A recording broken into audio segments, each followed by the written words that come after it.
Hello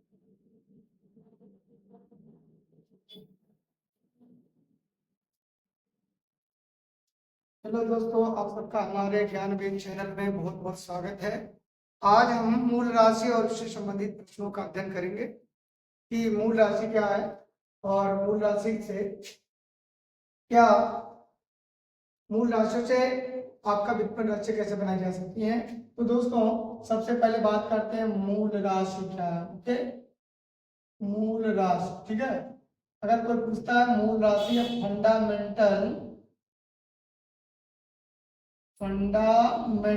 quantity, ठीक है। अगर कोई पूछता है मूल राशि फंडामेंटल क्वांटिटी क्या है, तो आप बताइएगा ऐसी राशियां जो स्वतंत्र होती हैं, ऐसी राशियां जो स्वतंत्र होती हैं तथा जिन्हें व्यक्त करने के लिए अन्य राशि की आवश्यकता नहीं होती है। ऐसी राशियां जो स्वतंत्र होती हैं, क्या होती हैं दोस्तों? स्वतंत्र होती हैं तथा जिन्हें व्यक्त करने के लिए तथा जिन्हें व्यक्त करने के लिए जिन्हें व्यक्त करने के लिए अन्य राशि की आवश्यकता नहीं होती है, अन्य राशि की आवश्यकता नहीं होती है, अन्य राशि की आवश्यकता नहीं होती। ओके, तो दोस्तों, ऐसी राशियां जो स्वतंत्र होती हैं जिन्हें व्यक्त करने के लिए अन्य राशि की आवश्यकता नहीं होती है। एग्जाम्पल में जैसे देख सकते हैं, जैसे आपका आ गया द्रव्यमान, ठीक है दोस्तों, द्रव्यमान, लंबाई, समय, वैद्युत धारा, तापमान, तापमान, ज्योति तीव्रता, तीव्रता एवं पदार्थ की मात्रा, पदार्थ की मात्रा। तो दोस्तों, एक धातु जो है ये बहुत आपकी मूल राशि है, इन्हें व्यक्त करने के लिए अन्य राशि की आवश्यकता नहीं होती है। आप द्रव्यमान को केवल किलोग्राम में व्यक्त कर सकते हैं। किलोग्राम द्रव्यमान को व्यक्त करने के लिए अन्य राशि है, इसमें से किसी अन्य राशि की आवश्यकता नहीं पड़ती है। जैसे अगर आप द्रव्यमान को व्यक्त कर रहे हैं तो लंबाई, इसमें लंबाई की आवश्यकता नहीं पड़ेगी, ना ही समय की आवश्यकता पड़ेगी, ना ही वैद्युत की आवश्यकता पड़ेगी, ना ही तापमान की, ना ही तीव्रता की, ना ही पदार्थ की मात्रा। इसी प्रकार जब आप लंबाई को रिप्रेजेंट करेंगे, व्यक्त करेंगे, तो इन सातों में से किसी अन्य राशि की आवश्यकता नहीं है। दोस्तों, अन्य राशि की आवश्यकता नहीं होती, तो इन्हें क्या कहा जाता है? मूल राशि कहा जाता है, जिन्हें व्यक्त करने के लिए अन्य राशि की आवश्यकता नहीं पड़ती है। इनमें से आप द्रव्यमान को व्यक्त करने के लिए किसी 6 अन्य राशियों की आवश्यकता नहीं पड़ती।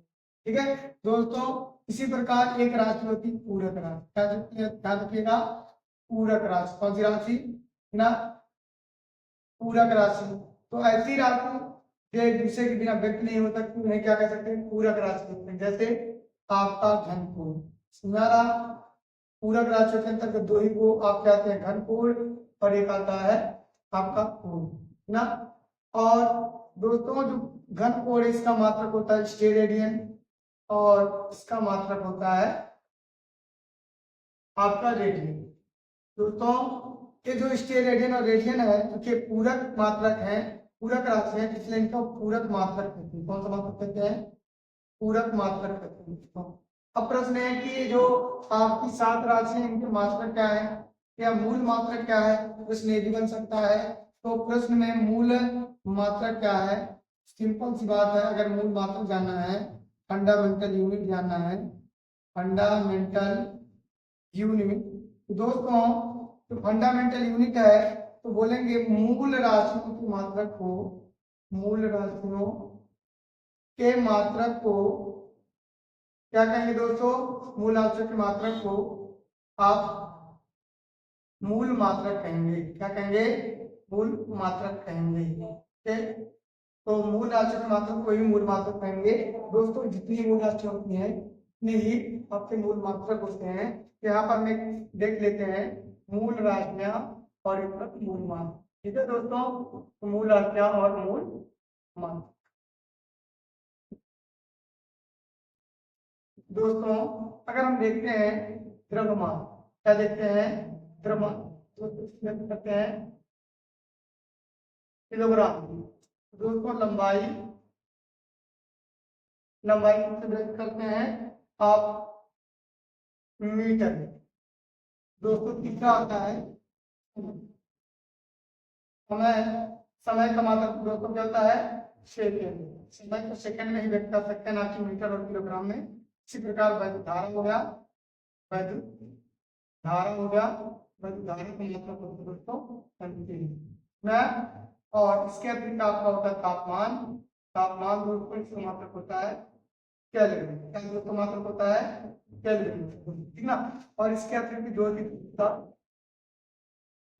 तीव्रता, तो दोस्तों ज्योति तीव्रता का मात्रक होता है कैंडल, का मात्रक होता है कैंडल, ठीक ना।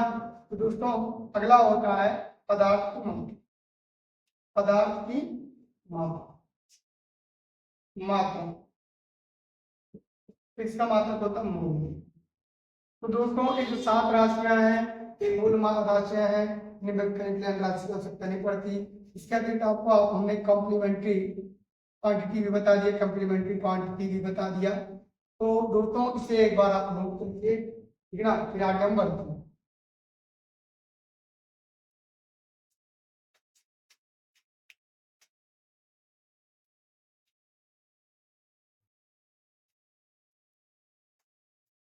तो दोस्तों अब हम आगे बढ़ते हैं मात्रकों की प्रणालियों पर बढ़ते हैं, मात्रकों की प्रणालियां, ठीक ना दोस्तों। मात्रकों की प्रणालियां पर बढ़ते हैं आगे। मात्रकों की प्रणालियां क्या है और इसका मात्रक क्या है, और ऐसे इस पर हम लोग सवाल करेंगे। ओके दोस्तों, प्रश्न आता है मात्रकों की प्रणाली। मात्रकों की प्रणाली, systems of units, systems of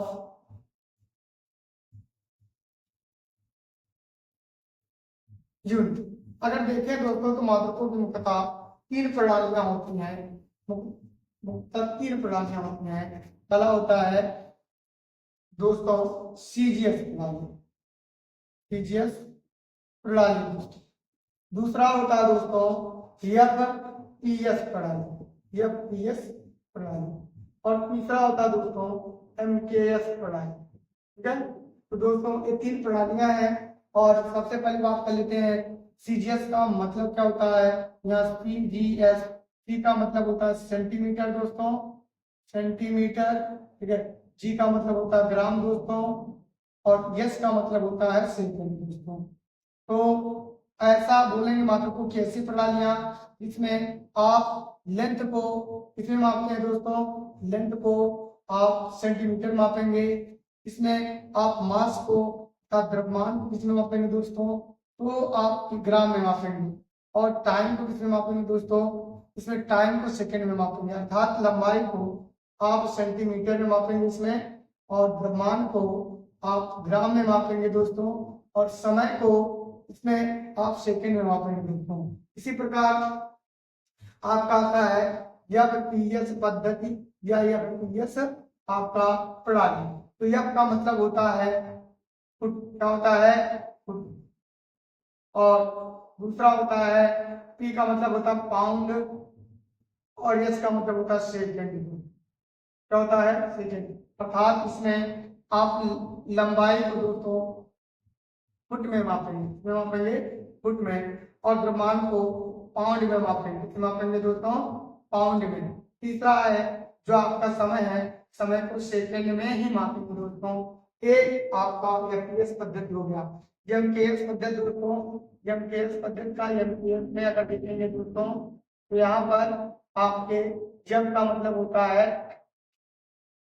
metre दोस्तों, और के का मतलब होता है किलोग्राम दोस्तों, और यस का मतलब होता है सेकेंड दोस्तों, ठीक है।